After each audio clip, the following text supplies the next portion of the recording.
Robert Son, founder and the president of American Chinese CEO Society. I was trying to find some nitty-gritty, some real dirt, something that journalists can latch on to. You know how we are. But all I found was appreciation and love for what you have been doing for 10 years. That's fantastic.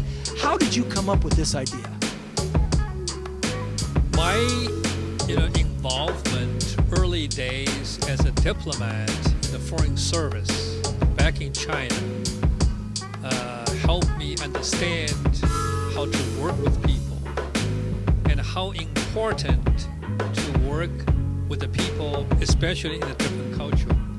So between US and China, I used to receive delegations in China from US, and I made many friends.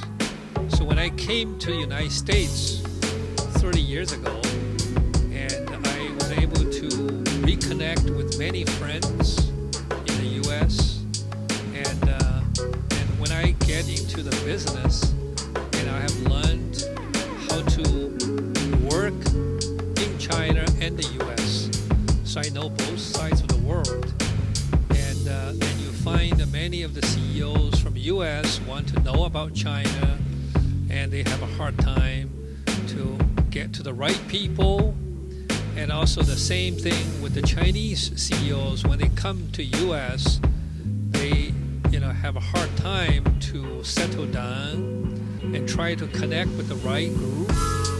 So the idea is American Chinese CEO Society put all these people together who know both sides of the border, then try to help each other.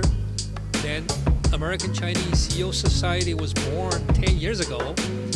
Then I was able to get more and more CEOs from US and China to be part of this, so we grow the organization. So the 10 years, we have seen much growth, and especially spiritually, the people in the organization, they also help each other, help the business and the opportunities.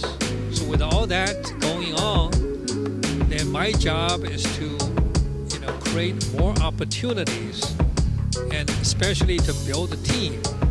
So the team for ACCS is very, very important. When you have a team, you're able to do a lot of things incredible, like what we have done today. And so more and more people bring their friends and tell their friends, so the crowds just keep growing. But one of the things that you really get a sense and a feel of is that you get a sense of this cross-culturalism that's taking place, a sense of the walls are being broke down one brick at a time between two people that are beginning finally to understand each other and the different understandings that they have within their own cultures, and being able to come together. That's the sense you get here. Was that something that was a target for you when you first envisioned this? I'm a very natural person, go with the flow, then you find things that happen, then you try to improve. So that's basically we have been doing, and we also communicate with all the members and find out what their needs are. And since we have a trust, so many of these CEOs tell me what they need help for and what the problem they run into and issues or challenge. So we are able to find a different resource to help resolve the issue and help them through the resources we have with the government of China and also in the US.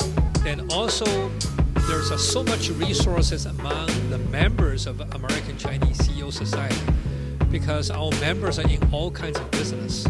Some are in service, some are in manufacturing, some are in management, coaching, retail, all kinds of business, banking, financial. So they all ready to help any company when they have needs in the business.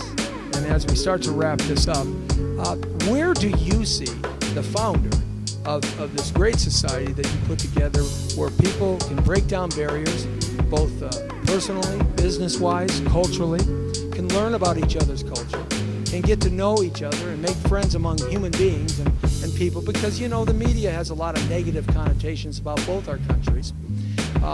Where do you see the American-Chinese CEO Society really going in the next 2, 3, 4, 5 years? You're such a visionary. Where do you see this vision going 5 years from now?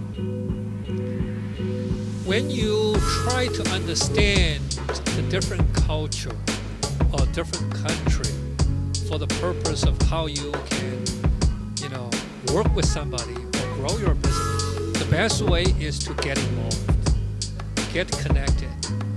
And when you come to the events that we do every month, and I hear people, wow, I wish I knew this, you know, 10 years ago, 5 years ago.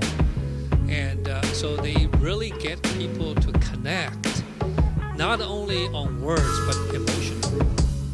And I feel in my 30 years in the U.S., I have been making friends every day, and here, there, in business or in social, you know, gatherings. Just open your heart and be friendly, and everybody has a heart to connect. So when you tell people that you are able to help somebody and they open their mind, so they're able to connect with you, and they break down, because actually everything is in your mind, what you think, what you believe.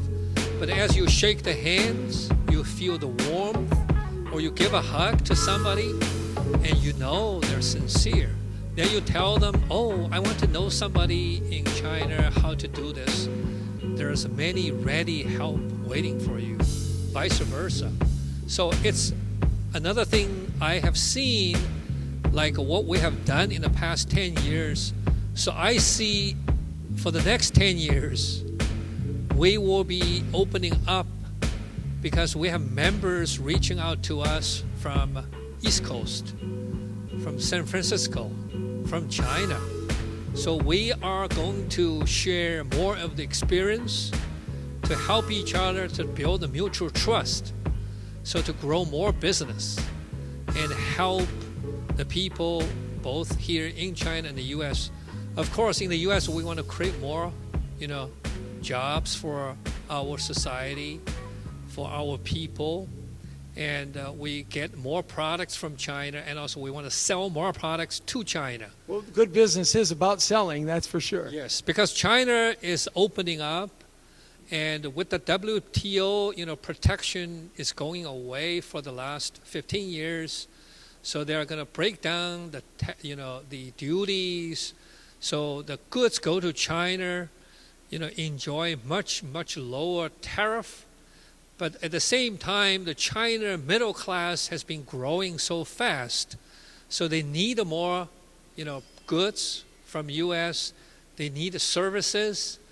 So all these things are ready. And with that, we hope and we pray that the American Chinese CEO Society is going to explode everywhere in the world to connect many different CEOs together, so that the world, as it is becoming a smaller place now, because of technology and communication and travel, it becomes more of an environment of friendship and love and compassion, rather than what has been taking place for the last 500 years.